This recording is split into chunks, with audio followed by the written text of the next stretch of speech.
Déclaration des membres fondateurs et hauts cadres du Parti de l'Unité et du Progrès PUP. Nous, membres fondateurs et hauts cadres du PUP, suivons avec une attention soutenue depuis le 12 août 2023 le débrayage des femmes du parti au niveau de la capitale, exigeant, à travers un discours relayé par les médias de la place, le renouvellement des organismes nationaux du parti par la tenue du congrès. Le BPN et son président sont directement interpellés en tant que responsables statutaires désignés et compétents pour répondre à la demande exprimée par les femmes.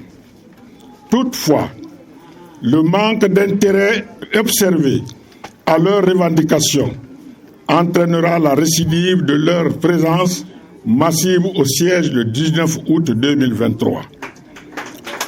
Cette fois, leur mobilisation s'est heurtée à un portail barricadé, empêchant tout accès à l'intérieur du siège.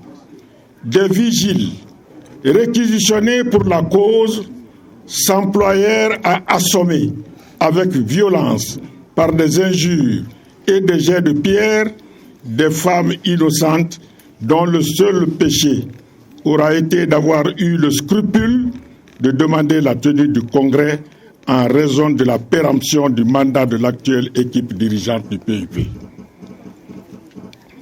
Le décryptage de l'événement sur les réseaux sociaux a mis l'accent sur la vente du siège du parti, alors que cette question n'a même pas été abordée dans l'intervention des femmes du 12 août 2023.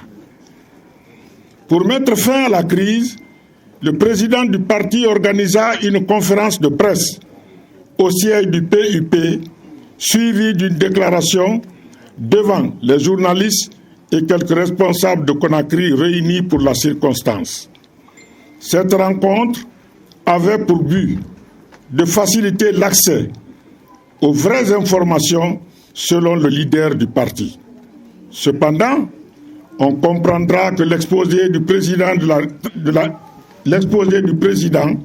et la déclaration faite par la suite ne seront qu'une fuite en avant, une simple diversion, une esquive maladroite face à la démarche responsable et légitime des femmes en parfaite adéquation avec l'article 59 des statuts du parti.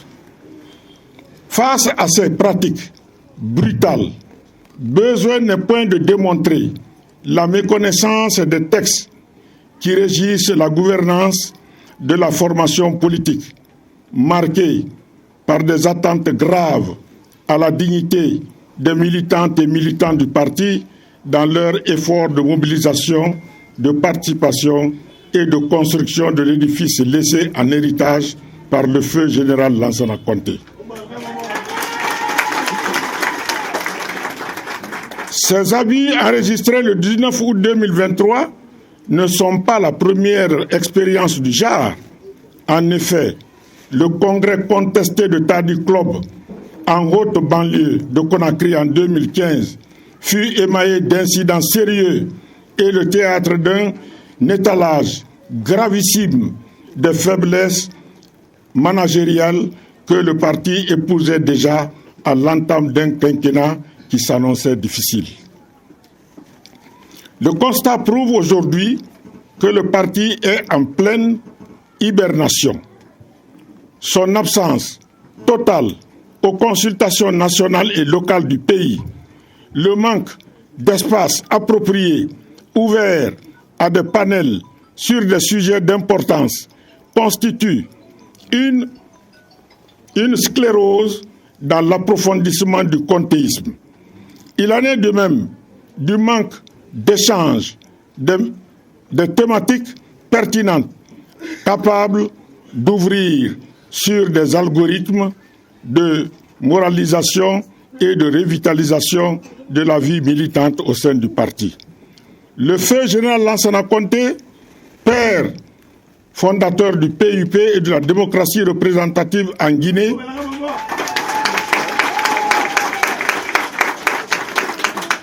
dans ses entretiens réguliers avec les femmes au siège du PUP, leur avait fait une recommandation qui ressemblerait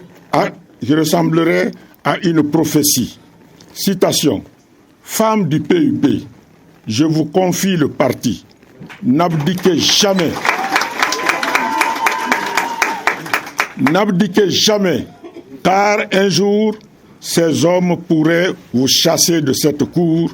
Fin de citation. Les événements du 12 et du 19 août 2023 au siège lui donnent parfaitement raison. L'intervention des membres fondateurs et hauts cadres du parti tient d'abord compte de leur engagement indéfectible pour le parti, ainsi que leur parfaite lecture des conventions tacites admises par consensus à la fondation du parti en vue d'une participation inclusive des Guinéens à la participation de la paix et de l'unité, à la construction, à la promotion de la paix et de l'unité de la nation à travers le PUP.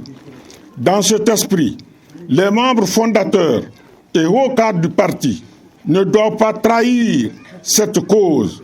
Il est de leur responsabilité de soutenir les femmes bafouées et de restaurer leur dignité au sein du parti et à la hauteur de la confiance placée en elle par le feu président général Lansana Conté et par la nation toute entière dans la nouvelle politique de responsabilisation et d'autonomisation de la femme. L'évocation de ces fautes lourdes de conséquences imprime l'ampleur des efforts à déployer pour sortir le parti de son enlisement et lui redonner la dimension que les militants et militantes appellent de tous leurs vœux.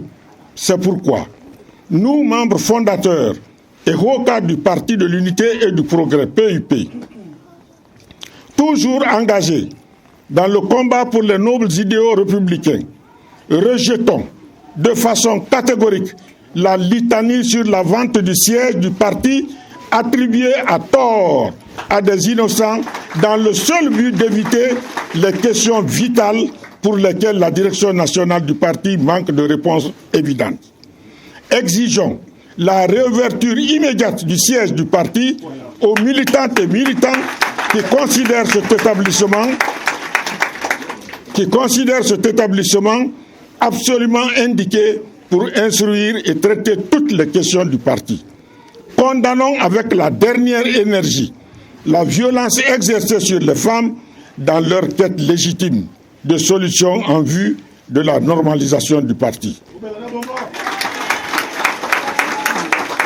Nous, membres fondateurs et hauts cadres du parti, demeurons la plateforme et le socle du PUP en raison de notre rôle dans le combat mené depuis les premières heures de la fondation du parti. À cet effet, notre droit serait de constater la vacance de l'organe dirigeant du parti non renouvelé depuis 8 ans pour normaliser le parti et préparer le congrès national sous les auspices d'une cellule consensuelle.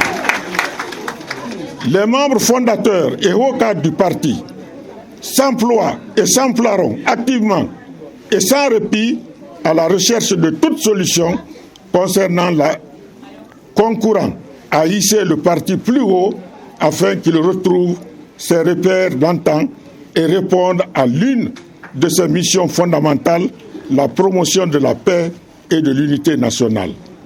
Expriment leur déception et leur profonde inquiétude face au manque d'appropriation des textes et d'imprégnation des responsables sur l'évolution historique du parti. Exige que le président du parti accède à la demande légitime et responsable des femmes.